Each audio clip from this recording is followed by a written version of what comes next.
কি অপরাধ ছিল মাগো ফেলে গেলি নর্দমায়, অবুঝ বলে কুকুর এখন কামড়ে কামড়ে খায়, মাগো কামড়ে কামড়ে খায়।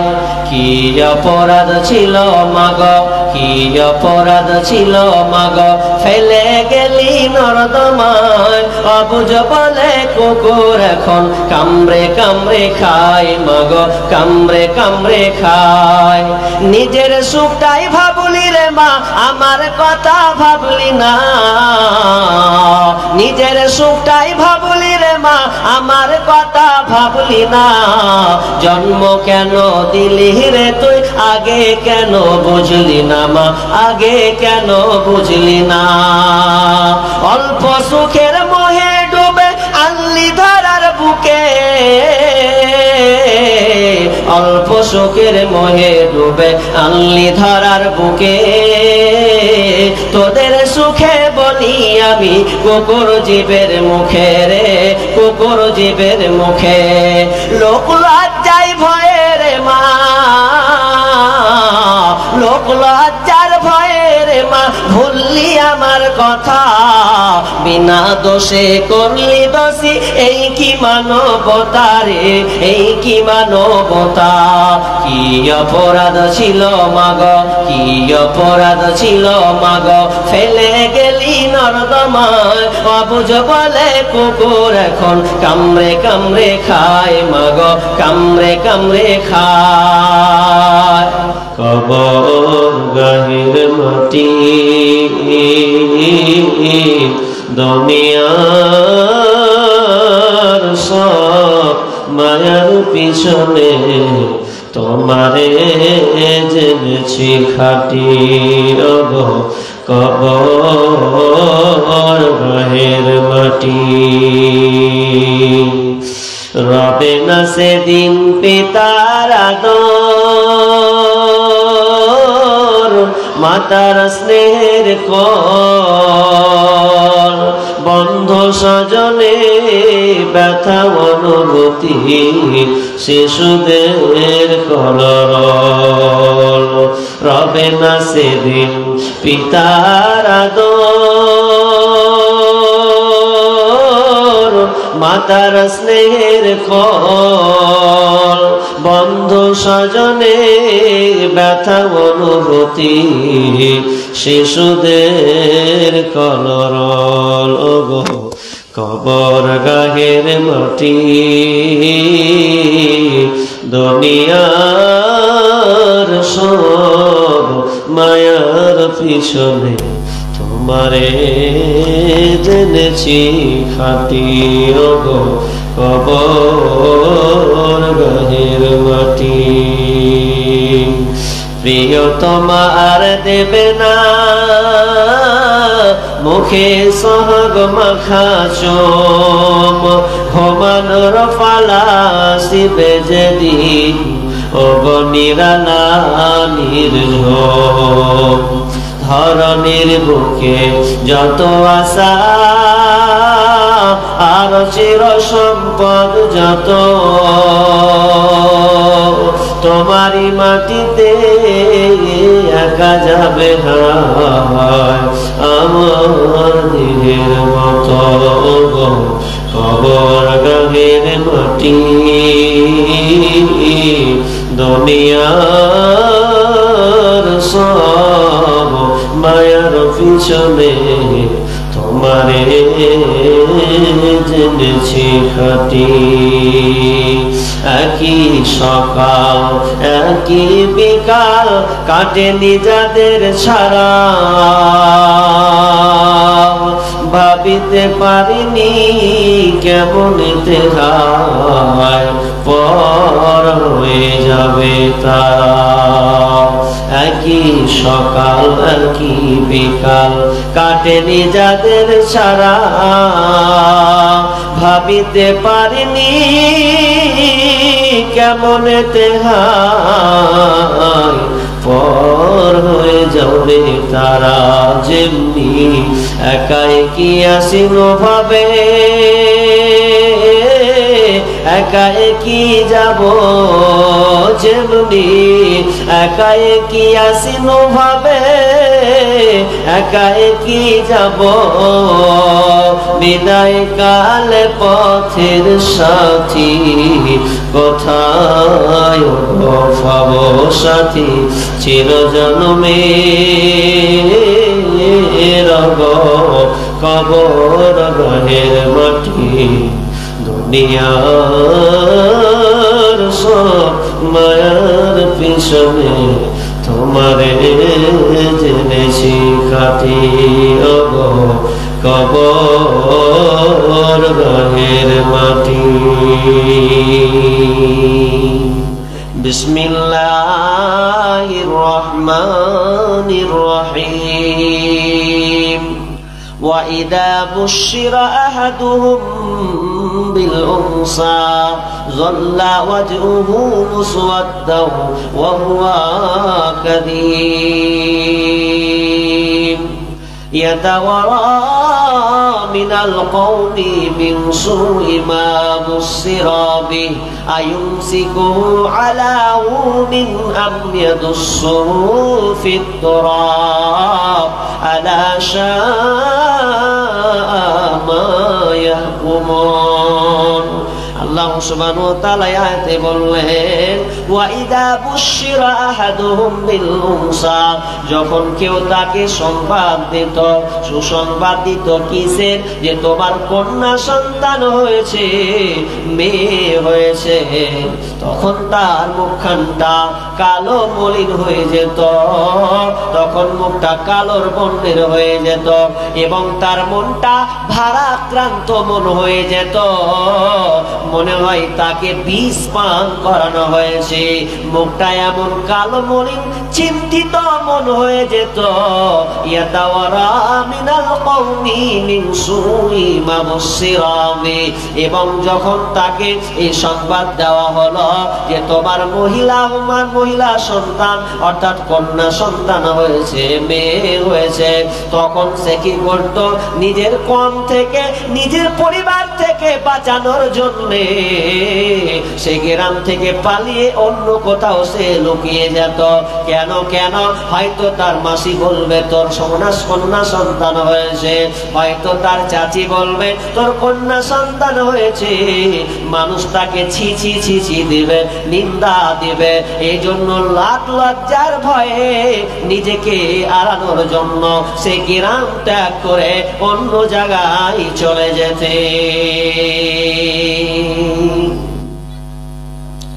মেয়ে কন্যা সন্তান হয়েছে এই জন্য তার মনটা ভারাক্রান্ত। কেন গো?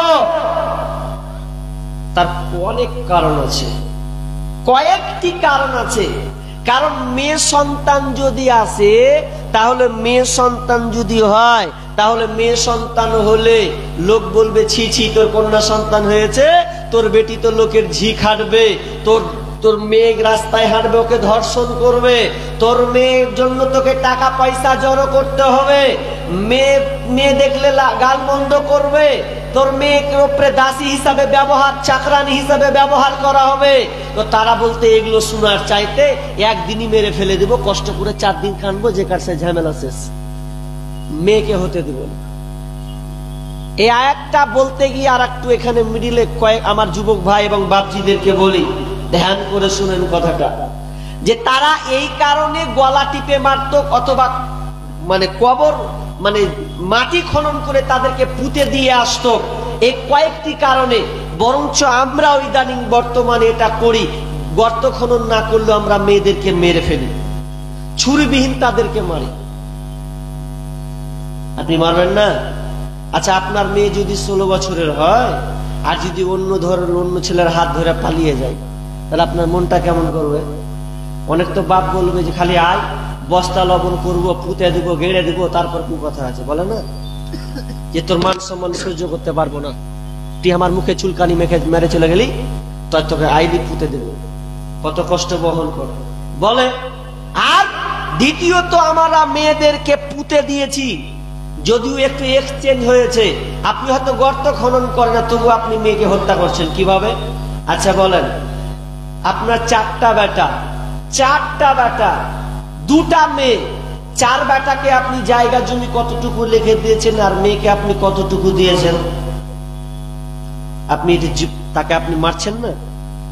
ছেলেকে তো আপনি জমি লিখে দিলেন 10 কাঠা 10 কাঠা করে নিয়ে নিবি, আর বেটিকে বলছে হাওয়া মাপ দিয়ে দেবে, হাওয়া মাপ বা কুটকুটানি বের করে ছাড়বে, বিচারের মাঠ খালি আসতে দাও, হাওয়া মাপ। আপনাকে বলি কোন মেয়ে মন থেকে মাপ করে না, আপনাকে চ্যালেঞ্জ করলাম, কোন মেয়ে আপনাকে মন থেকে ক্ষমা করবে না।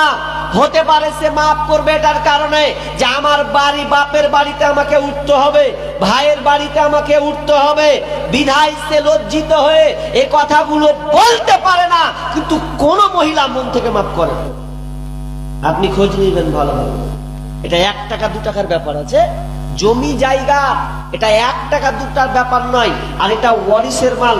আপনি কি মেয়েকে, অনেকে আবার বাপজিকে বলছে এই বেটারা তোরা সদর গালা নিয়ে নিবি, আর বেটি গালাকে বলছে ওই যে মাঠের পুকুরে ধারে পড়ে আছে, সালা চাষও হয় না, কিছু হয় না, বাঁশ ঝাড়ে বলছে ওগুলা তোরা নিবি।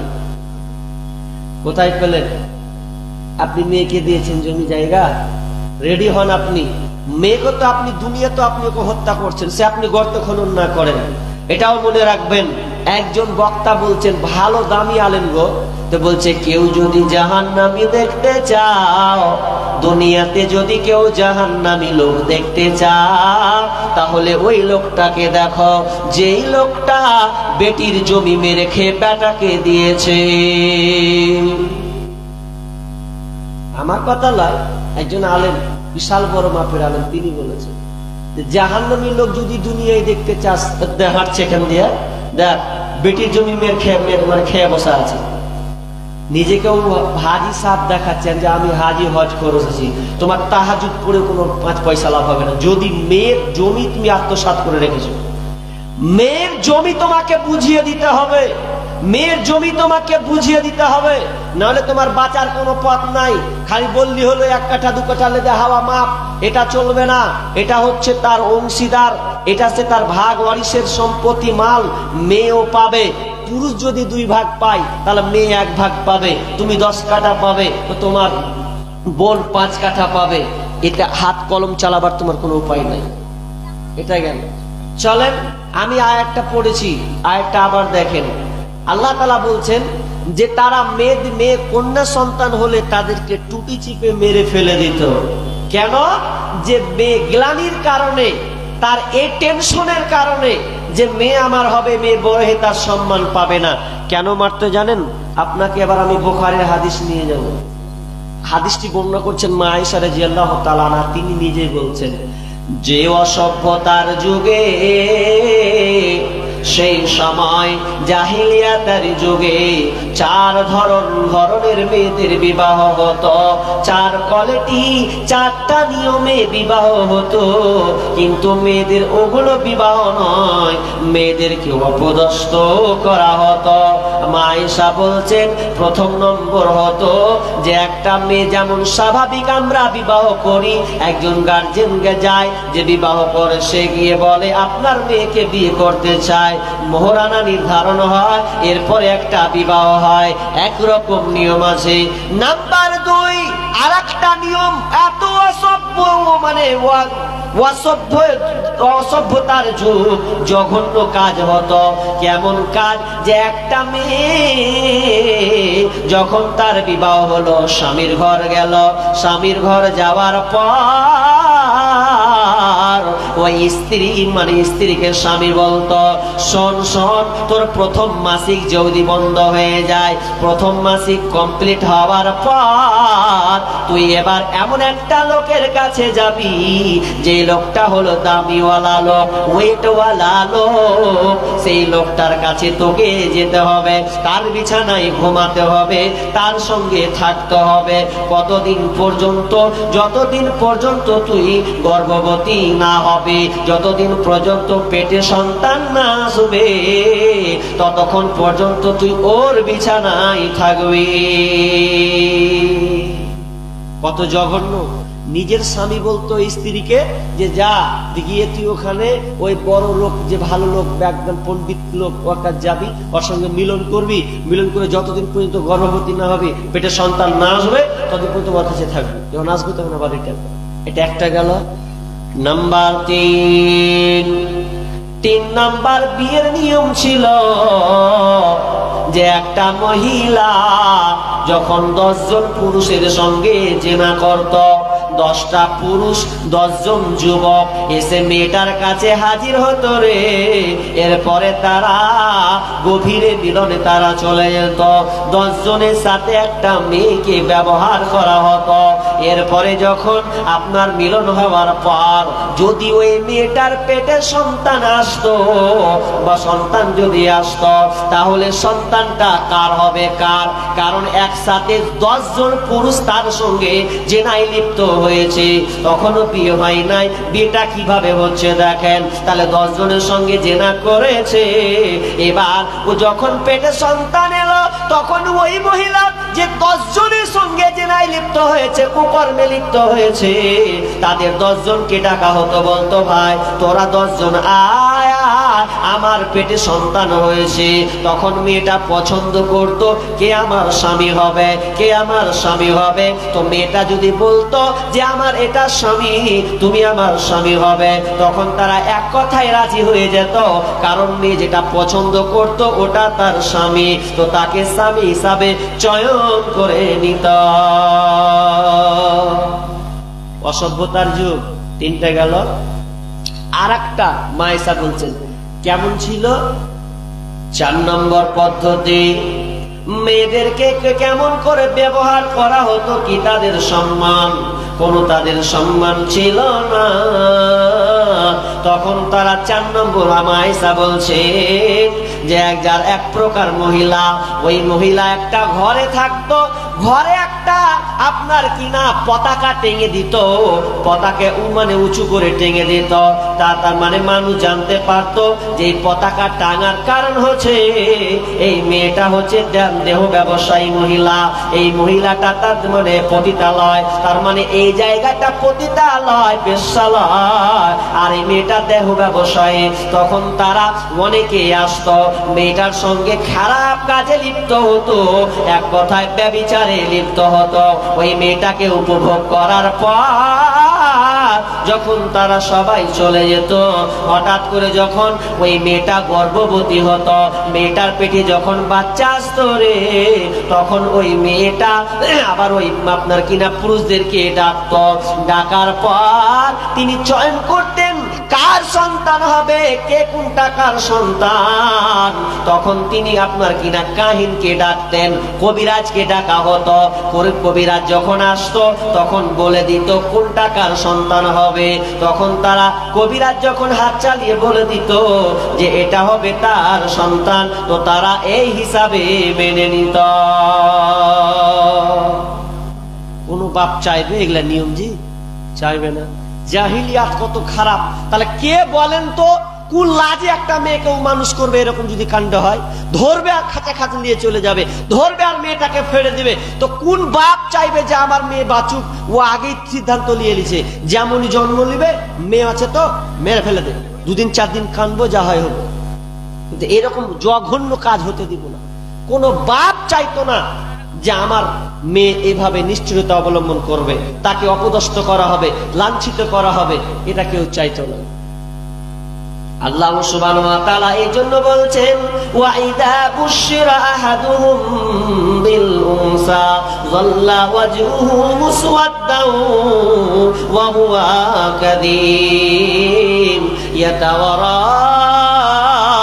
মিনাল কওমি মিন সুই মা বুশিরা বি। তারা সিদ্ধান্ত নিত যে মেয়েটাকে রেখে দেবে না পুঁতে দেবে, মেয়েটাকে বাঁচিয়ে রাখবে না মেয়েটাকে পুঁতে দেবে।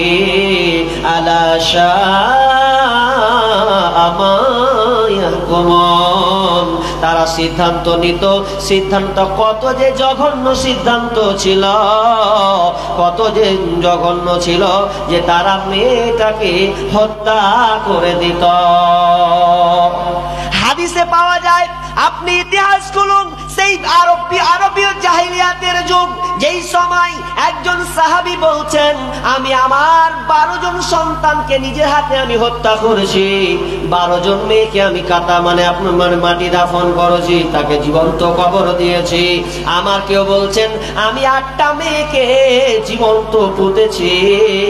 এভাবে করে সবাই কে 8টা, কে 10টা, কে 12টা, কে 15টা, এইভাবে করে মেয়েদেরকে জীবন্ত পুঁতে দেওয়া হতো। হাদিসে কুরতুবিতে বলা হয়েছে একজন সাহাবী যখন ইসলাম গ্রহণ করলেন, তার মন মানে না, মনটা ভারাক্রান্ত মন। সে কি করবে তার বেচৈন ঢুকে গেছে। বিশ্বনবীকে বলছেন, ইয়া রাসূলুল্লাহ, ও দয়ার নবী গো, আমি কি মুসলিম হব? আমি কি মুসলমান হয়েছি? আমার পাপ কি আল্লাহ ক্ষমা করেছেন? কারণ আমি একটা এমন জঘন্য নোংরা কাজ করেছি, মনে হয় আল্লাহ আমাকে ক্ষমা করবে। বিশ্বনবী বলছেন, ও সাহাবী বলো কি তুমি অপরাধ করেছো রে? তো ওই সাহাবীটা বলছেন, ইয়া রাসূলুল্লাহ, আমি নিজের হাতে আমার 8টা মেয়েকে আমি কবর দিয়েছি, জীবন্ত কবর দিয়েছি। 8টা মেয়েকে তুমি জীবন্ত কবর দিয়েছো বলছে। বিশ্বনবী বললেন, বলো কিভাবে তুমি 8টা কন্যাকে তুমি জীবন্ত কবর দিয়েছ রে? একটু যদি তুমি শোনাও, তোমার কি একটু মায়া লাগেনি, মায়া মমতা আসেনি রে? বিশ্বনবীকে বলছেন, ইয়া রাসূলুল্লাহ, মায়া এসেছিল ঠিক, কিন্তু মিডিলে আমাকে শয়তান নাড়া দিয়েছে। আমি ওই আপনার শয়তানি প্রচনায় করে ওই জাহেলিয়াতের কথা মনে করে আমি আমার কোনো মেয়েকে আমি বাঁচতে দিই নাই। বলছে কিভাবে মেরেছ রে? এবার বলছেন, ইয়া রাসূলুল্লাহ, আমি একটা মেয়ে, আমার 8টা মেয়ে, তো আমার একটা মেয়ে ছিল। ওই মেয়েটা আমি বিদেশে চলে গেলাম। বিদেশে যাওয়ার পর আমাকে বলল যে তোমার সন্তান হয়েছে, মৃত সন্তান, সে মরে গেছে। তো আমি এটাকে নিলাম না। কিছুদিন, কয়েক মাস পর, কয়েক বছর পর আমি এলাম। আসার পর দেখতে পেলাম যে একটা সুন্দরী মেয়ে, ফুটফুটে কন্যা, আমাকে আব্বা বলে ডাকছে। তো আমি আব্বা ডাক শুনলাম। তো আমি বললাম, এটা কে? তো আমার স্ত্রী বলল, তোমার এটা কন্যা, তোমার এটা মেয়ে। মেয়ে কিন্তু বড় হয়েছে, দেখতে খুব সুন্দরী মহিলা, দেখতে অপূর্ব সুন্দর চেহারা। তো আমার স্ত্রী মনে হয় ভেবেছে যে কন্যার মুখখানা দেখলে বাপ ভুলে যাবে, ওগুলো আর মনে রাখতে পারবে না। আমি মাঝে মধ্যে ডাক শুনতাম, খুবই ভালো লাগতো আমার কন্যা সন্তানকে দেখে। কিন্তু দয়ার নবী গো, আমার মাথায় বারবার নাড়া দিত যে না, মেয়ে আমার অন্যের ঝি খাটবে, মেয়ে আমার ধর্ষণ হবে, মেয়েকে লাঞ্ছিত করা হবে। তো আমি মেয়ে দুঃখ আমি সইতে পারবো না। এই বলে তিনি একদিন তার স্ত্রীকে বলছেন, বিবি রে, তুমি সুন্দর করে মেয়েটাকে পরিপাটি করে সুন্দর করে সাজিয়ে দাও। কেন দেবে? আমি ওকে ঘুরতে নিয়ে যাব, ওকে আমি বেড়াতে নিয়ে যাব। এই বলে আমার স্ত্রীকে বললাম। স্ত্রী আমার সুন্দর করে সাজিয়ে দিল, কিন্তু স্ত্রী টের পেয়েছিল যে আমার কন্যা সন্তান আর ফিরে আসবে না। তবুও তিনি সুন্দর করে সাজিয়ে দিচ্ছেন, কিছু করার নাই। এই বলে তিনি আবার সাজিয়ে দেওয়ার পর মেয়ে তো জানে না আনন্দে আব্বা নিয়ে যাবে, খুশিতে আটখানা হয়ে গেছে। এবার তিনি চলে গেছেন মরু প্রান্তরে, এত দূর নিয়ে চলে গেছেন। এবার কন্যা সন্তানকে বলছে, বেটি রে, তুই আমার সঙ্গে গর্তটা খনন কর, আমিও গর্ত খুঁড়তে আছি, মাঠ হাত দিয়ে তুলতে আছি। আমার কন্যা সন্তানও তুলতে লেগেছে। শুধু তাই নয় গো দয়ার নবী, আমি তুলছিলাম, আমার দাড়িতে ওই মাটিগুলো লাগছিল। আমার কন্যা সন্তানটা ঝাড়ছে, আব্বা তোমার দাড়িতে মাটি কেন, বালি কেন, বালু কেন আপনি ঝাড়াতেন? তো আমার মেয়ে নিজের হাতে আমার দাড়ি দিয়ে ঝেড়ে দিত, আর আমি নিয়ত নিয়ে থাকতাম যে কখন গর্ত খনন হবে আর আমি মেয়েকে পুঁতে দেব। আহারে আমার কন্যা এত সুন্দরী একটা মেয়ে, অপূর্ব একটি মহিলা। এরপরে আমার দরদটা আস্তে আস্তে কমে গেল। গর্তটা যখন খনন হলো তখন আমি এক ধাক্কা দিয়ে আমার মেয়েকে আমি গর্তে ফেলে দিলাম। বের ফেলে দেওয়ার পর এবার আমি মাটি চাপা দিব। তখন মেয়ে বলছে, আব্বা তুমি আমার সঙ্গে কেমন কি করলে? খবরদার আব্বা, তোমার পায়ে পড়ে, তুমি আমাকে জানে মেরো না, আমাকে মারো না গো। তোমার কি এমন হয়েছে?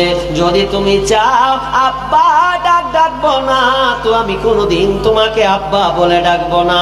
ও আব্বা জান, একটু যদি আমাকে ছেড়ে দেন তো আমি তোমার ঘরে আশ্রয় নিব না, আমি অন্য কোনো জায়গায় নির্জনে চলে যাব, তোমার সামনে কোনোদিন দেখা দেব না। আমার মেয়ে আমাকে বারবার অনুরোধ করছে, আব্বা আপনি আমাকে বাঁচান, জানে মারিয়েন না। আমি কোনো কথা খেয়াল করলাম না, আমি কোনো কথাই শুনলাম না। মেয়েটাকে নামিয়ে দেওয়ার পর বিশাল বড় একটা পাথর নিলাম, আর পাথর নেওয়ার পর তার মাথায় এমন জোরে আমি মারলাম তো মাথা ফেটে চৌচির হয়ে রক্ত চারদিকে ছিটকে চলে গেল। তো শেষ ডাকটা ছিল আব্বা। এই ডাকটা আমার অন্তরে এমন ভাবে লেগেছে, আব্বা ডাকটা, ও দয়ার নবী গো, এখনো আমি ওই আওয়াজটা শুনতে পাই যে আমার কন্যা আমাকে আব্বা আব্বা বলে ডাকছে। বিশ্বনবী বললেন, তুমি কি করে মারতে পারলে? আবার কেউ আবার ওটাতে না পেরে মেয়েকে নদীর ধারে নিয়ে সমুদ্রের ধারে নিয়ে গিয়ে চালিয়ে দিতেন। জীবন্ত ভালো মেয়েকে চালিয়ে দিতেন সমুদ্রে, আর কোনো কিনকার কোনো কুলকার থাকতো না, কোনো কুল তার রাস্তা ছিল না। বিশ্বনবী বললেন, আহা তুমি এত বড় কাজ করলে, তাহলে তোমাকে 8টা গোলাম আজাদ করতে হবে। বলছে গোলাম আজাদ করব কিভাবে? গোলাম আজাদ করব কিভাবে? আমার তো গোলাম নাই। তো বিশ্বনবী গো, আমি উট আজাদ করতে পারো। বিশ্বনবী বললেন, তাহলে তুমি 8টা উট, তুমি কি কর, 8টা উট তুমি দিয়ে দাও, তাদের বিনিময়ে 8টা কন্যার বিনিময়ে তুমি 8টা উট আজাদ করবে। মেয়ে সন্তান বোঝা নয় বা ভালো, তাহলে কত জাহিলিয়াত। আর ইসলাম এসে নারীকে সম্মান দিয়েছে, ইসলাম এসে নারীদের ইজ্জত দিয়েছে। রাজা রামমোহন রায় তো বলে গেছে যে সতী দাও, প্রথা উঠিয়ে দাও, কিন্তু বাকিটা তো কিছু করেনি। রাজা রামমোহন রায় দেখেছেন যে ও কাউকে বিবাহ করেছে। বিশ্বনবী আবার বিধবাকে বিবাহ করেছেন, প্র্যাকটিক্যাল দেখিয়ে দিয়েছে। তিনি বলেননি, বলেছেন তো বলেছেন, বলার পাশাপাশি তিনি কাজে রূপান্তরিত করেছেন। আর আমাদের মনীষী যত গেছে দেখাতে পারবেন, বলে যেতে পারে কিন্তু করে যেতে পারেনি। বলে গেছে এটা কিন্তু করেনি। আর আমাদের বিশ্বনবী জনাবে মুহাম্মদ রাসূলুল্লাহ বলুন সাল্লাল্লাহু আলাইহি সাল্লাম, তিনি বলেছেন, তিনি আবার করিয়ে দেখিয়েছেন যে বিধবা মেয়েদের সম্মান কতটা, মেয়েদের ইজ্জত কতটা। এবার চলেন আমি আপনাকে এবার দেখাবো যে ইসলামে নারীকে 3 ভাগে যদি বিভক্ত করেন তাহলে 3 ভাগেই নারীকে তার অধিকার দেওয়া হয়েছে। 1, কন্যা হিসাবে তার অধিকার, 2, স্ত্রী হিসাবে তার অধিকার, 3, মা হিসাবে তার অধিকার। 3 ভাগে দেওয়া হয়েছে। আর কোন পৃথিবীতে যত ধর্ম আছে আর যত বুদ্ধিজীবী আছে ইসলামের ধারে কাছে যেতে পারবে না। অথচ মিছিল বের করছে, মিছিল, সব বুদ্ধিজীবী মানে লুচ্চার দল, সব তলে তলে লুচ্চামি। ও বলছে মেয়েদেরকে ইসলাম সম্মান দেয়নি, বরঞ্চ নিচে নামিয়েছে। তো তোমার 12টা 13টা বাজিয়ে কিছু করতে দিয়া তুমি নিজে বলছে দেয়নি, তুমি আবার নারীকে কি সম্মান দেবে? নারীকে রাস্তায় নামাবে, ও চাকরি করবে, ওর রাস্তায় ইজ্জত হরণ হবে, এই তোমার আন্দোলন? এগুলো তোমার আন্দোলন হবে? বলছে সমান অধিকার। কি প্রতিবাদ? সমান অধিকার। আবার মেয়েরাও আবার বলছে যে আমাদের দেহ আমাদের মন, বাধা দিবে কেন অন্যজন? আমরা স্বাধীন, আমরা নারী, যা ইচ্ছা তা করতে পারি। আমাদের দেহ আমাদের মন, বাধা দিবে কেন অন্যজন? স্বামীর কথা শুনবো না, বদ্ধ ঘরে থাকবো না, আমরা স্বাধীন, আমরা নারী, যা ইচ্ছা তা করতে পারি। তো আমি লাস্টের বেলায় বলছি ওদের পিছে মানে পাছার তলে দাও লাথির বাড়ি, এক লাথির বাড়ি, তাহলে সাথে সামনে শেষ হয়ে যাবে। আমাদের দেহ আমাদের মন বাধা দিবে কেন অন্যজন? তো পাছা দিকে দাও ঝাঁটার বাড়ি, তাহলে শিখে যাবে সব। তুমি 8 ঘন্টা ব্লাউজ পরবা আর মানে উলঙ্গ ন্যাকেট কাপড় পরবা, দিয়ে তুমি বলবে যে আমাদের বাধা দেবে, খালি তুই মাঝ রাস্তায় যা, তোর 12টা বাজে ছাড়ছে। তুই জানিস না যে মেয়েরা কত দামি জিনিস, বুঝলে না কিছু। আর স্লোগান মারছে ওই বুদ্ধিজীবীরা, যে কোনো পার্টির হোক কেন, স্লোগান মারছে যে মেয়েদেরকে সম্মান দিতে হবে, সমান অধিকার চায়, ছেলে যেমন ঘুরবে মেয়েরাও ঘুরতে হবে, খুব চলছে। স্লোগান দেওয়ার পর এবার ও নেতা বাড়ি ঢুকেছে, বাড়ি ঢুকার পর এবার বলছে, এ বেবি দেখ তোর লেগে সমান অধিকার নিচ্ছি রে, আন্দোলন পাস করলাম। বলছে কি করেছে গো? বলছে তোরাও হাতে হাত কাঁধে কাঁধ মিলিয়ে হাঁটবি, তোদেরও সমান অধিকার। তখন স্ত্রী বলছে দেখছি তোমার সমান অধিকার কেমন দিয়েছে। তো নেতারা তো আবার খেয়ে চিটপাটাং হয়ে ঘুমায়, নেতারা তো চিটপাটাং হয়ে ঘুমায়। ও নেতা ভাত খেয়েছে, বুঝলেন, ভাত খাওয়ার পর এবার চিটপাটাং হয়েছে। মনে রাখবেন, খাওয়া দাওয়ার পর ঘুমাবেন না। খাওয়া দাওয়ার পরে সাইন বল, যদি খাওয়া দাওয়ার পরে ঘুমান তাহলে আপনার পেট বড় হবে। খাওয়া দাওয়ার পরে আপনি 5-10 মিনিট হাঁটাহাঁটি করুন, খেয়ে দিয়ে ঘুমিয়ে যায় না। আর ঘুমালে পেট বড় হবে, আস্তে আস্তে পেট বড় হবে। তো এই কাজটা করিয়েন না। নেতা নেই ও লেতা হ্যায়। তো নেতা ও আপনার ঘুমিয়েছে, খেয়ে দিয়ে ঘুমিয়ে গেছে। এবার হঠাৎ করে ওর পেটে ব্যথা উঠে গেছে, পেটে লাগছে, কি করব দিশা পাই না। তো স্ত্রী বলছে বিবি রে, পেটে আমার ব্যথা করছে, থাকতে পারি না রে। কি হলো? দেখ তো পেটও ফুলে গেল রে। বলছে আমি ডাক্তার নাকি? তুমি যাও ডাক্তারকে জিজ্ঞাসা করো গা যে পেটে কি হয়েছে, ডাক্তার বলবে। তো এবার যখন গিয়েছে ডাক্তারখানা, তো ডাক্তারখানায় গিয়ে এবার বলছে যে এক কাজ করতে হবে, আপনাকে টেস্ট করতে হবে। টেস্ট কি টেস্ট করতে হবে গো? বলছে টেস্ট করতে হবে যে আপনার পেট ফুললো কিভাবে। তো এই জন্য তোমাকে ওই পেশাব পরীক্ষা করতে হবে। তো তোমাকে পেশাব নিয়ে আসতে হবে, পেশাব নিয়ে আসতে হবে শিশিতে ভরায়। ও সেটা করতে হবে, হ্যাঁ অবশ্যই এটা লাগবে। তো এবার ও বাড়ি চলে গেছে। আবার কাঁচের কোটা বুঝলেন নিয়েছে ও, যে সকালে খালি পেটেও মানে পেশাব করেছে, কিছুটা ধরেছে, ধরে এবার আবার আজকের দিন ও ডাক্তারের কাছে নিয়ে যাবে। আর বিবি বুঝতে পেরেছেন, ও আলমারিতে রেখেছে। বিবি আপনার ঝাড় দিতে সাফ করতে করতে স্বামীর শিশি নিচে পড়ে গেছে। তখনই তো দেখছি যে স্বামী আমার হ্যান্ড ঠেরে ভাই, ও তো জবাব দিয়ে তো পিঠা আমাকে আটকি করে দেবে। তখন ও ভয়ে চলে কি করেছে, ও আর একটা শিশি দিয়ে ও আর একটু মানে পেশাব মানে কিছুটা নিয়ে ওই স্ত্রী নিজের পেশাব রেখে দিয়েছে। আপনার জানটা তো বাঁচে। রেখে দেওয়ার পর এবার ও ডাক্তার বাড়ি যাবে। তো ডাক্তার বাড়ি যে এবার যখন নিয়ে চলে গেছে, নিয়ে যাওয়ার পর ডাক্তারকে দিচ্ছে পরীক্ষা করতে। দিলেন আমি নিয়ে এসেছি। এবার নিয়ে যখন এসেছে তখন ডাক্তার ল্যাবরেটরিতে সবকিছু চেক আপ করার পর দেখছে। তো দেখার পর দেখছে আল্লাহ অবস্থা খারাপ। কি হলো? ডাটা ছেলেটা এরকম কেন কেস হলো? তখন ডাক্তার ওর মুখে বারবার তাকাচ্ছে, একবার ওর দিকে তাকাচ্ছে, একবার রিপোর্টের দিকে তাকাচ্ছে, একবার ওর দিকে তাকাচ্ছে। তুই বলু তো ভয় খেয়ে গেছে, কি ব্যাপার? একবার রিপোর্ট, একবার আমার দিকে, একবার রিপোর্ট, একবার আমার দিকে। নিশ্চয় গোলমাল। পেটে কি হলো? বলছে কি হয়েছে ডাক্তার মশাই? বলছে কি আর হবে পেটে, কিছু হয়নি। আমি ভাবছি এই জিনিস ঢুকলো কি করে। বলছে কি হয়েছে রিপোর্ট দেখো আগে, তোমার হাল কি হয়েছে। তো বলছে রিপোর্টে কি হয়েছে বলে না ডাক্তার। বলছে ভালো, বলতে এটা ভালো হবে তো। বলছে ভালো হবে তো হবে, আমি ভাবছি ঢুকলো কি করে। তো মন টন খারাপ, ঢুকলো কি করে। তখন কি হয়েছে রিপোর্টে বলছে তোমার 8 মাস। এই তো ভেজালে পরে আল্লাহু আকবার, 8 মাস, তা আমার কি হাল হবে। বুঝে কি হবে ওগুলো বুঝি না, বাড়িতে রেস্ট লাগবে 8 মাস। আর 1 মাস 10 দিন বাকি আছে। এই তো 8 মাস হয়ে বাড়িতে বলছে বিবির অবস্থা খারাপ। বলছে 3টা তোমার সন্তান হয়েছে, তো কেমন করে কত কষ্ট বিবি একটু বলো তো। বলছে কষ্ট মানে ভালো কষ্ট। কি হয়েছে? বলছে আর রিপোর্ট দেখো আমার 8 মাস। তো মন টন খারাপ, 8 মাস। তো 8 মাস যখন হচ্ছে বেলা, খুব যে চিল্লাচিল্লি করছিল সমান অধিকার, ছেলের অধিকার, মেয়ে সমান অধিকার। তো এবার তুমি সমান অধিকার লাও। একটা পেটে সন্তান 4টা আছে, আর তুমি একটা লাও, দেখি কেমন সমান অধিকার হয় ছেলে মেয়েতে। তো ভেজালে পড়ে গেছে। ঠিকই তো রে, কি আন্দোলন করতে গেল আর আল্লাহ আমাকে এরকম করে দিলে। ভেজালে পড়ে করার চেষ্টা করিও না। আল্লাহ তাআলা কোরআন হাদিসে যা দিয়েছে ন্যায্য অধিকার সেটাই তার প্রাপ্য, কিন্তু তুমি এর চিল্লাচিল্লি করছিলে, এই সামান্য এই লোডটা নিতে পারো না আর মাঠে গিয়ে চেঁচাচ্ছ, তো বাদ দাও, ওটা তোমার লয়, ওটা আমার 8 মাস চলছে ওটা।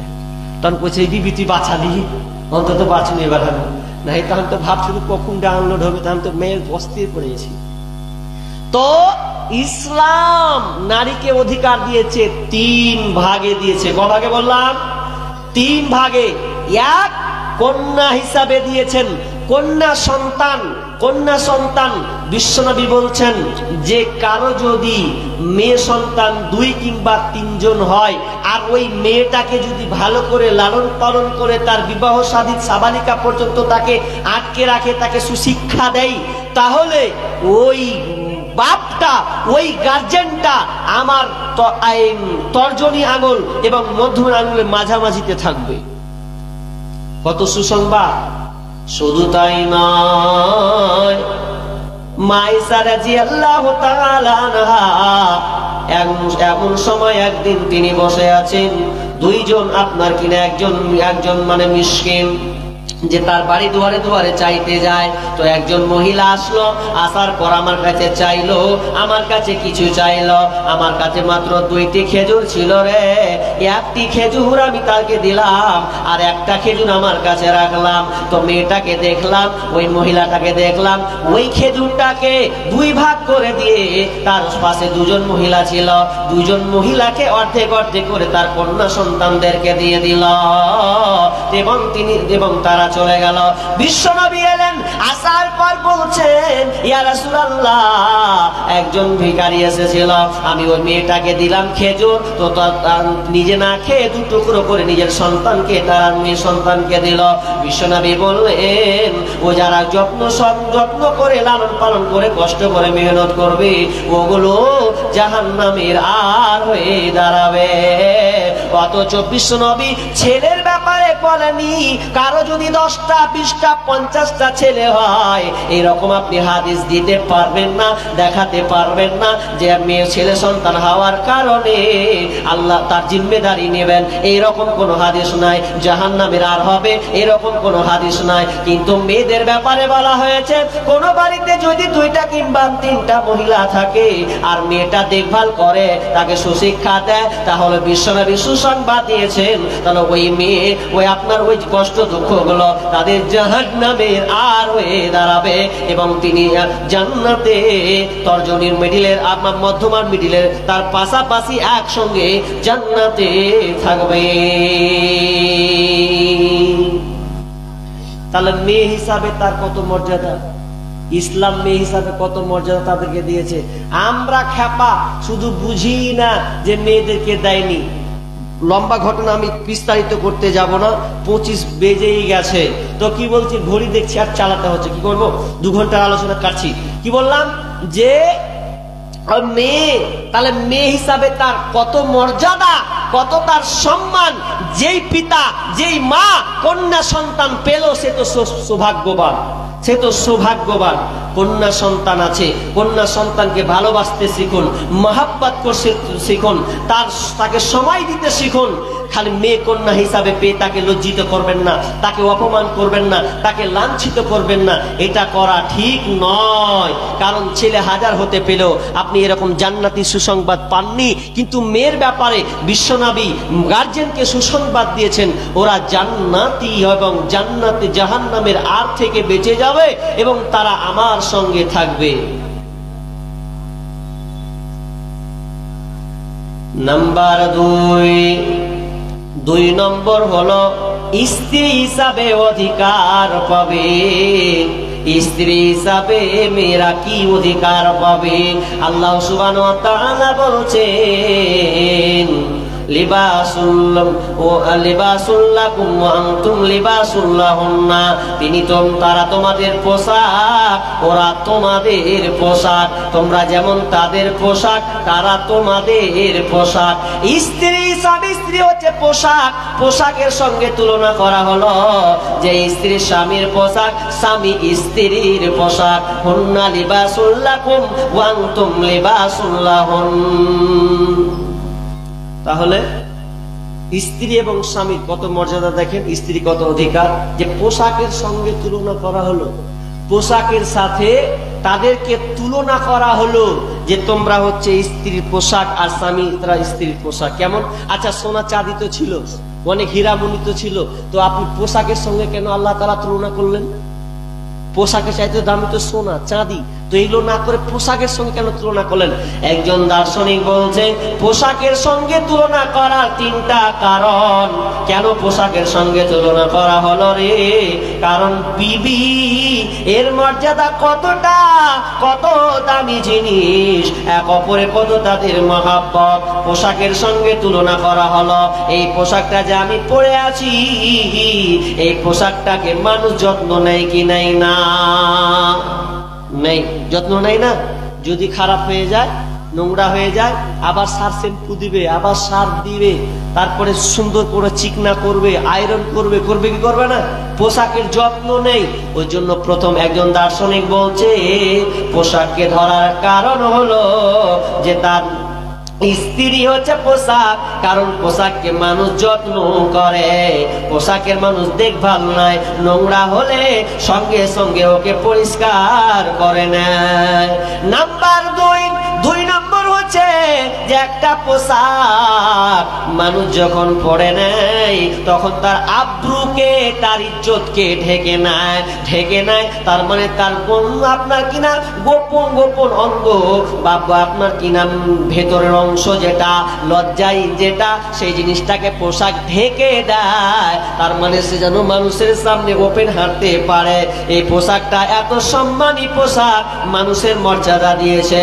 ঠিক তেমনি ভাবে একটা স্ত্রী গোপন কিছু হবে ওটা স্বামীকে জানাবে, স্বামী তার স্ত্রীকে জানাবে, এর বাইরে কেউ জানবে না। স্বামী স্ত্রীর সম্পর্ক, আপনার ভালোবাসা, গভীরত্ব, আপনার কিনা ভেতরের প্রভাবশালী যেটা আছে ওটা উভয় স্বামী স্ত্রী জানবে, আর আশপাশ কেউ জানবে না। তার মানে পোশাককে তুলনা করা হলো যে আপনার ইজ্জতকে যেমন ঢেকেছে তেমন ঠিকভাবে স্ত্রী আব্রু, কথা, গোপনীয় কথা, স্বামীর গোপনীয় কথা এক অপরকে ঢেকে রাখবে। আজকালকার তো পোলা পান্ডা বন্ধু বান্ধব খালি দুদিন পর বিয়ে হলে হয়তো কেমন ভাবি পেলি, চা খেতে বসে ও শুরু করে দিলে ছাকাস পেয়েছি, তোর যা ভাবি রে কি করবো, তুই শুনলে তোর মাথা খারাপ হয়ে যাবে, খ্যাপা মাথা মোটা ঢেকে। ওটা বলতে হবে যে কেমন পালি, তুই বাহ্যিক দৃষ্টি পেলে মাশাআল্লাহ খুব সুন্দর ভালো পেয়েছি। তা আজকালকার এমন বেয়াদব সন্তান আছে, এমন বন্ধু আছে, বন্ধুকে সব খুলে বলে দিবে যে এই সেই হ্যান ত্যান ম্যান ত্যান, সারা রাত এই হলো সেই হলো, এই মজা নিলে চা খেতে খেতে বলছে আরে কি বিবি পালি তুই রে। পোশাক বলা হয়েছে এমনি সাদে। নাম্বার 3 নম্বর বলা হয় যখন সে পোশাকটা পরে, যত দামি একটা শরীরে পোশাক চড়বে তত তাকে ভালো লাগবে। আমি যদি এখন টাই কোট পরি তো মনে আমাকে চাকরিজীবী লাগবে, এখন জুব্বা পরেছি মৌলানা লাগছে। পোশাকটা এমন জিনিস, যদি আমি কালো একটা কোট পরে তো আমাকে কোটের জজ বলবে। তাহলে পোশাক পরিচয় দেয়, পোশাক পরিচয় দেয় কে মাস্টার, কে উকিল, কে ব্যারিস্টার, কে পুলিশ, এটা পোশাক বলে দেয় সে এরকম, সে তার নাম, তার কাজ, এটা তার ডিউটি। তাহলে পোশাক এত সৌন্দর্য বাড়ায়, যত দামি পোশাক পরবে তত ভালো তাকে লাগবে, তত সৌন্দর্য তার বাড়াবে। তো এত সুন্দর পোশাক তো টেকনিক ভাবে স্বামী স্ত্রী কত দামি জিনিস। আল্লাহ সুবহানাহু ওয়া তাআলা বলছেন তোমার স্ত্রীর অধিকার কতটা আছে। তোমার স্ত্রী যদি না থাকে দুনিয়ায় তুমি অন্ধকারাত্ম জীবন চালাবে। আল্লাহ সুবহানাহু ওয়া তাআলা বলছেন ওয়া মিন আয়াতিহি আন খালাকা লাকুম মিন আনফুসিকুম আজওয়াজা লিতাসকুনু ইলাইহা ওয়া জাআলা বাইনাকুম মাওয়াদ্দাতাও ওয়া রাহমা ইন্না ফি যালিকা লাআয়াতিন লিকাওমি ইয়াতাফাক্কারুন। আল্লাহ সুবহানাহু ওয়া তাআলা বলছেন আমার নিদর্শনাবলীর মধ্যে এটাও একটা নিদর্শন। পৃথিবীর মানুষ তোমরা অনেক নিদর্শন দেখেছ, এটাও একটা নিদর্শন দেখে নাও। আন খালাকালাকুম মিন আনফুসিকুম, তোমাদের আত্মা থেকে তোমাদের স্ত্রীদেরকে বানানো হয়েছে। লিতাসকুনু ইলাইহা, যাতে তোমরা আনন্দ তৃপ্তি পাও। ও তোমাকে আনন্দ দেবে, কত দামি জিনিস ও তোমাকে আনন্দ দেবে। আনন্দ কিভাবে দেবে? এক জায়গায় বলেছিলাম যে একটা ছেলে বিদেশে গেছে, তো নতুন বিবাহ করেছে, তোমার মন ভালো লাগে না। আচ্ছা, নতুন বিবি ছেড়ে কি আর যেতে ভালো লাগে? তাও বাপ মা বলছে যা না রে, যা বিদেশ যা। ও তো আর কইতে পারে না মাকে বহু নতুন বিবিকে যেতে ইচ্ছা করে না, এ বলতে পারে না, বলতে পারে না। তো কি বললাম একটু আগে, 40 বললেন, দেখা 30 হয়ে গেল। আগে গুটিয়ে দিতাম বিষয়টাকে, ঠিক না? তো আমি ঘড়ি দেখছি আর চালাচ্ছি, 10 মিনিট আছে, এই করবো। তো যাই হোক, তো কি বলছিলাম, উদাহরণটা দিয়ে ছেড়ে দিই। আর একটু নিয়ে কি বললাম, যে একটা বিবি রেখে নতুন বিবাহ করে যখন বিদেশে চলে গেছে, আর তার মন তো মানবে না যে নতুন স্ত্রী রেখে বাইরে যাব, মন মানে না। ও ভাবছে যে কখন 2 মাস হবে আর বাড়ি ঢুকবো, আর আমার স্ত্রীকে যে প্রাণ ভরে দেখে একটু গল্প করি, ইচ্ছা জাগে। ও হয় না, যা বিদেশ গেছে, যাওয়ার পর যদি আসছে 2 মাস পর, তো প্রথম ঢুকেই খোঁজ মারছে কার? মায়ের, বাপের। প্রথম খোঁজ দিচ্ছে আমার রহিমা আছে না নেই। এই তো একনা ফেকনা দেখছে, খালি এদিক ওদিক আছে, যা আছে না নেই। ই দেখছে যে সালাম বিবিটা তাহলে আর নেই, মন টন খারাপ। তখন ও কি করলো, কি করতে হবে তাহলে, এবার 2 চাকা খান বের করবো, মানে শ্বশুরের গাড়ি এবার বের করছে। খালি পাম হাত দিচ্ছে যে পাম যে নেই, মেলে দিন থেকে নেই। মানে মাগে এই যে বাইকে যে হাওয়া নেই, মা তো হাওয়া নিয়ে আসতে হবে। যা হাওয়া নিয়ে আসে, ও হাওয়া দিতে যাবে না শ্বশুর বাড়ি যাবে? ও তো ধ্যান আছে শ্বশুর বাড়িতে। ও নতুন জামা পরে বুলে একদম গাড়ি নিয়ে পাম করে বেরিয়ে গেল একদম শ্বশুর বাড়ি। শ্বশুর বাড়ি চলে গেছে, একদম 1 কিলো একদম মিষ্টি নিয়ে চলে গেছে, বা 20টা 30টা মিষ্টি নিয়ে চলে গেছে একদম শ্বশুর বাড়ি। রহিমাকে দেখে নিয়েছে, কি মুচকি হাসি। বাড়ি যখন এসেছে তখন ওরা মা আব্বা দেখে অত আনন্দিত পায়নি। ও বোন আছে, বাপ আছে, ভাই আছে, সবাই আছে, তাও আর মনে এরকম আনন্দ নাই। কিন্তু বিবিকে দেখে নিয়েছে, কি 80 কেজি হাসি ওর। তখন ঢুকে গেছে। ও রাত হলো, অতিবাহিত হলো, প্রেমে আলাপ হলো, মিলন হলো, সকাল হলো, জানোয়ার ঠান্ডা হয়ে গেছে। এখন খালি কি হাসি। এবার বাড়ি চলে গেলে কোনো ব্যাপার নেই। মা তখন দেখছে, কি তোর হাসি রে, তোকে কখনো কি হয়েছে? কিছু কহি না, কিছু হয়নি আমার, কি ওর হাসি। তার মানে আল্লাহ বলছেন লিতাসকুনু ইলাইহা, তুমি শান্তি তৃপ্তি পাবে। ওটা তোমার কন্যা, ওটা তোমার স্ত্রী বিবি। ওই বিবির কাছে তোমার কাছে আরাম জিনিস আছে, যেটা তুমি অন্য কারো কাছে পাবে না। হালাল হিসাবে তোমার বিবির কাছে তা আছে। ওয়াজআলা বাইনাকুম মাওয়াদ্দাতাও ওয়া রাহমা, আল্লাহ বলছেন এক অপরকে ভালোবাসা তাদের উপরে আমি ঢেলে দিয়েছি। তাহলে স্ত্রী অধিকার বলতে গিয়ে কয়েকটা কথা বললাম। নাম্বার 3, মা হিসাবে অধিকার। খবরদার, মা যখন সন্তান ভূমিষ্ঠ হবে, পৃথিবীতে যখন সন্তান হবে, তখন মায়ের মর্যাদা আরো বেড়ে যাবে। বিশ্বনবীকে একজন বসে বলছেন, ইয়া রাসূলুল্লাহ, আমার চাইতে আমার ব্যবহারে সর্বোত্তম কোন ব্যক্তিটা সবচেয়ে ভালো উত্তম ব্যবহার পাবে? মান হাকুন নাসি বিহুসনি সাহাবাতি। বিষ্ণু বললেন, বিষ্ণু যে ক্বালা উম্মুক, তোমার মা। ক্বালা সুম্মা মান, তারপর কে ক্বালা উম্মুক। ক্বালা সুম্মা মান, তারপর ক্বালা উম্মুক। তার মানে 3 বার বলছে তোমার ব্যবহারে তোমার মায়ের মর্যাদা হবে বেশি। তোমার উত্তম আচরণে প্রথম অধিকার রাখে তোমার মা, তোমার মা, তোমার মা। এরপরে কলা আবুকা, তোমার আব্বা। তার মানে মা হিসাবে মেডেল 3+ পয়েন্ট পেয়েছে। বাপকে সান্ত্বনা একটা পুরস্কার দেওয়া হয়েছে। মা যেমনই হলো, মায়ের সম্মানটা আরো বাড়তে লাগলো। তাহলে 3টা হয়ে গেল। তাহলে যাক, আমি 2 ঘন্টাকে কেটে ছেটে এতটুকু নিয়ে আসলাম। তো ইসলামের নারীদের অধিকার ইসলাম যা দিয়েছে, আর কোন বুদ্ধিজীবী এসে আসতে পারবে না। আর ওরা ইসলামের ওরা নারীদের আপনার কি নাম মর্যাদা চাই না, ও নারীকে রাস্তায় ফেলতে চায়। রাস্তায় ফেলতে চায়। ওরা বলে আচ্ছা একটা শিয়াল যদি বলে এ শিয়াল, আচ্ছা একটা বলেন তো শিয়াল যদি মুরগিকে বলে হাজি তোমরা কে খুলনার এত আন্ডারে বেঁধে রাখছে, এটা কি ঠিক করছে? তোমরা বের হবা স্বাধীন ঘুরবা, কত ভালো লাগবে। শিয়াল মুরগিকে বলছে, আচ্ছা শিয়ালের কথা শুনে যদি মুরগি খুলনাতে বের হয় থাকবে, বাঁচবে? তো বুদ্ধিজীবীর কথা ওটাই, বলছে তোমাদেরকে খুলনায় ভরে আবদ্ধ করে রেখেছে, তোমরা খোলা মেলা খুলো, ওই শিয়ালের মতন মেয়েদেরকে ব্যবহার করবে। খবরদার, ইসলাম নারীকে যত সম্মান, যত মর্যাদা, যত অধিকার দিয়েছে এর চাইতে আর কোনো নাই। ওরা আবার ভুল ধরেছে। ইনশাআল্লাহ কোনো জায়গাতে এই বিস্তারিত আলোচনা 2-4 ঘন্টা যা আছে এই বিষয়ের উপরে আলোচনা হবে। তবে মূল যেটুকু আলোচনা করলাম যে ইসলামে নারীদের অধিকার এত দিয়েছে, মা বোনদের বলবো, মা বোন তুমি সূরা নিসাটা খুলে একটু তর্জমাগুলো দেখিও, এবং তুমি ইসলামিক স্টাডি একটা বই, ইসলামে নারী অধিকার বলে একটা বই নিও, বা কিংবা একটা পর্দা বিষয়ে একটা বই নিয়ে তুমি অন্তত স্টাডি করিও। যারা তোমরা সেকুলারিজম অর্থাৎ তোমরা স্কুলের পড়ার নাম দিয়ে তোমরা আন্দোলনে বের হয়েছো, জি না, এই ধোকায় পড়িও না। তুমি আগে ইসলামকে জানো, তারপরে তুমি ইসলামের উপরে আঙুল তুলিও। কোনো আপনার কিনা থিওরি, কোনো মতবাদ পড়ে আর কোনো বুদ্ধিজীবীর কোনো লজিক পড়ে তুমি ইসলামকে ছোটখাটো করার চেষ্টা করিও না, এটা তোমার ভুল। আল্লাহ সুবহানাহু ওয়া তাআলা যেন আমাদেরকে এই ইসলাম যে মেয়েরা যে বেপর্দায় চলছে, আল্লাহ যেন তাদেরকে মানে ভালোভাবে পর্দা হিসাবে যেন চলতে পারে, ইমান হালাত ইমান নিয়ে যেন তারা চলতে পারে। আল্লাহ যেন তৌফিক দান করুন, সকল বলুন আমিন। কি অপরাধ ছিল মাগো ফেলে গেলি নরদমায়, অবুঝ বলে কুকুর এখন কামড়ে কামড়ে খায়, মাগো কামড়ে কামড়ে খায়। কি অপরাধ ছিল মাগো, কি অপরাধ ছিল মাগো ফেলে গেলি নরদমায়, অবুঝ বলে কুকুর এখন কামড়ে কামড়ে খায়, মাগো কামড়ে কামড়ে খায়।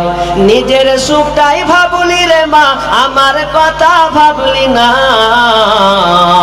নিজের সুখটাই ভাবলি রে মা, আমার কথা ভাবলি না।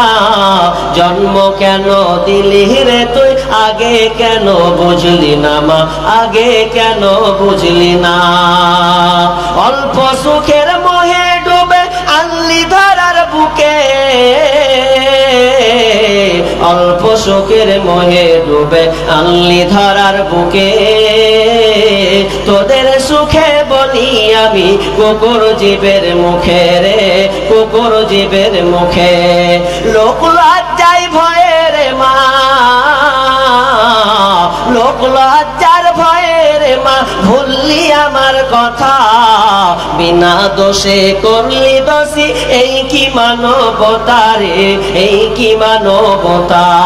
কি অপরাধ ছিল মাগো, কি অপরাধ ছিল মাগো ফেলে গেলি নর্দমায়, অবুঝ বলে কুকুর এখন কামড়ে কামড়ে খায়, মাগো কামড়ে কামড়ে খায়।